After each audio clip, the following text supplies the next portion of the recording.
പൂരവുമായി ബന്ധപ്പെട്ട വിഷയങ്ങളിൽ വ്യക്തമാകുന്നൊരു കാര്യം,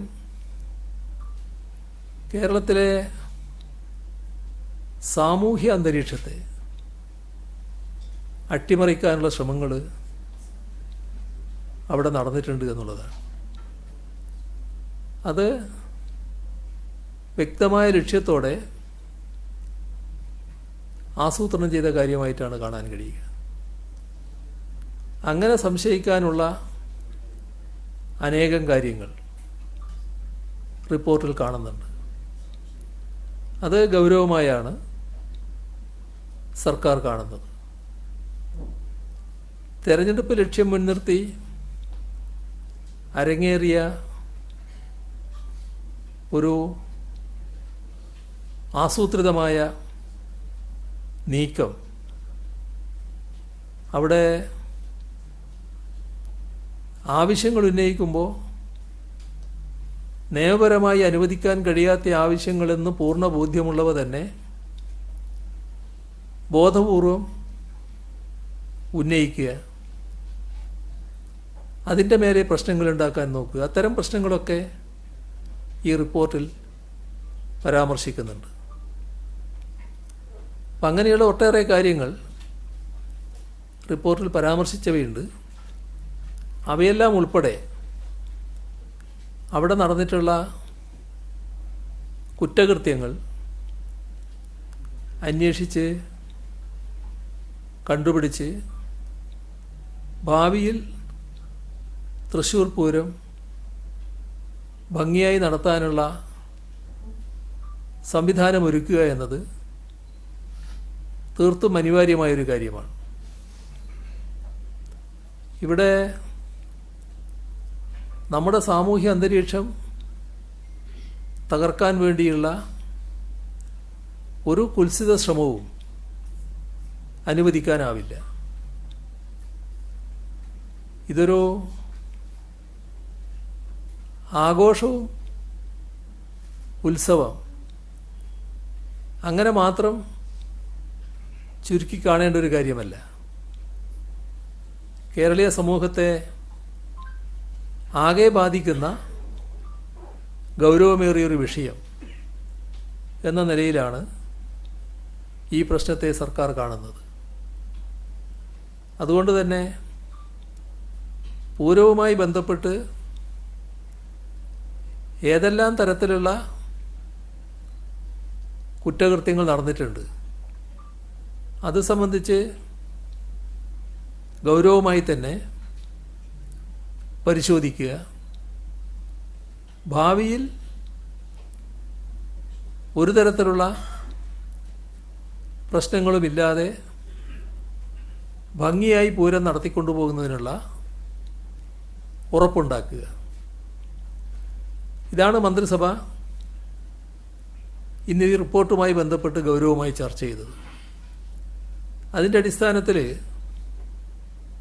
3 തീരുമാനങ്ങൾ മന്ത്രിസഭയിൽ നിന്ന് എടുത്തിട്ടുണ്ട്. അതിലൊന്ന്, തൃശ്ശൂർ പൂരം അലങ്കോലമാക്കാൻ നടന്ന ശ്രമം, അതുമായി ബന്ധപ്പെട്ട ഈ അന്വേഷണ റിപ്പോർട്ടിൽ വെളിപ്പെടുന്ന കുറ്റകൃത്യങ്ങളെ സംബന്ധിച്ച് വിശദമായ അന്വേഷണം നടത്തി നിയമ നടപടി സ്വീകരിക്കാൻ സംസ്ഥാന ക്രൈംബ്രാഞ്ച് മേധാവിയായ ADGP H. വെങ്കടേഷ് IPSൻ്റെ നേതൃത്വത്തിൽ ഒരു പ്രത്യേക അന്വേഷണ സംഘത്തെ ചുമതലപ്പെടുത്തുക. രണ്ടാമത്തത്, പൂരവുമായി ബന്ധപ്പെട്ട ചുമതലകൾ നൽകിയിരുന്ന വിവിധ വകുപ്പുകളിലെ ഉദ്യോഗസ്ഥർ അവിടെ ഉണ്ടായിരുന്നു. ആ ഉദ്യോഗസ്ഥരിൽ ആരുടെയെങ്കിലും ഭാഗത്തു നിന്ന് എന്തെങ്കിലും വീഴ്ചകൾ ഉണ്ടായിട്ടുണ്ടെങ്കിൽ അത് അന്വേഷിച്ച് റിപ്പോർട്ട് ചെയ്യുന്നതിനായി ഇൻ്റലിജൻസ് ADGP മനോജ് എബ്രഹാം IPSനെ ചുമതലപ്പെടുത്തുന്നു. മൂന്നാമത്തത്, ക്രമസമാധാന ചുമതലയുള്ള ADGPയുടെ ഭാഗത്ത് വീഴ്ചയുണ്ടായതായി സംസ്ഥാന പോലീസ് മേധാവി റിപ്പോർട്ട് ചെയ്തിട്ടുണ്ട്. ആ സാഹചര്യത്തിൽ അതേക്കുറിച്ച് പരിശോധിച്ച് വിശദമായ റിപ്പോർട്ട് നൽകാൻ സംസ്ഥാന പോലീസ് മേധാവിയെ മന്ത്രിസഭാ യോഗം ചുമതലപ്പെടുത്തിയിരിക്കുന്നു. ഇപ്പോൾ നമ്മുടെ പൂരത്തിൻ്റെ ചരിത്രം പരിശോധിച്ചാൽ പ്രകൃതി ദുരന്തങ്ങൾ, മറ്റ് പ്രയാസകരമായ അവസ്ഥകൾ ഉണ്ടായ ഘട്ടത്തിലാണ് പൂരം ചുരുക്കേണ്ടി വന്ന സന്ദർഭങ്ങളുണ്ടായിട്ടുള്ളത്.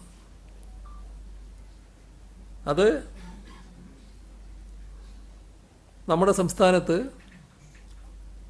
ചില പ്രത്യേക ഘട്ടത്തിൽ ഈ 2 നൂറ്റാണ്ട് കാലത്തിനിടക്ക് തന്നെ ഉണ്ടായിട്ടുണ്ട്. അടുത്ത കാലത്തുണ്ടായത് കോവിഡ് കാലത്താണ് പൂർണ്ണമായും ഉപേക്ഷിക്കേണ്ടി വന്ന അവസ്ഥ. 2020 പൂർണ്ണമായും നമ്മൾ ഉപേക്ഷിച്ചു. 1930 കടുത്ത മഴ, അതിനെ തുടർന്ന് മുഴുവൻ ആനകളെയും എഴുന്നള്ളിക്കുന്ന നില ആ ഘട്ടത്തിൽ സ്വീകരിച്ചിരുന്നില്ല. 1939 രണ്ടാം ലോകമഹായുദ്ധം, അപ്പോൾ ചടങ്ങ് മാത്രമാക്കി ചുരുക്കി. മഹാത്മാഗാന്ധിയുടെ രക്തസാക്ഷിത്വം മതത്തെ തുടർന്ന് 1948 ചടങ്ങ് മാത്രമായി ചുരുങ്ങി. നമ്മുടെ സംസ്ഥാനത്ത് ഇത്തവണ ഏതെങ്കിലും തരത്തിലുള്ള ഇതുപോലുള്ള പ്രശ്നങ്ങളൊന്നും ഉണ്ടായിട്ടില്ല. ദുരന്തമോ അതുപോലുള്ള കാര്യങ്ങളോ ഒന്നും സംഭവിച്ചിട്ടില്ല. പക്ഷേ ചില പ്രത്യേക രീതിയിലുള്ള ഇടപെടലുകൾ അവിടെ ഉണ്ടാവുകയും പൂരാഘോഷങ്ങൾക്ക് അലങ്കോലമുണ്ടാക്കാനുള്ള ശ്രമം ഉണ്ടാവുകയുമാണ് ഉണ്ടായത്. അത് ആവർത്തിക്കാതിരിക്കത്തക്ക രീതിയിലുള്ള കർശന നടപടികളിലേക്ക് കടക്കുക എന്നതാണ് ഉദ്ദേശിക്കുന്നത്.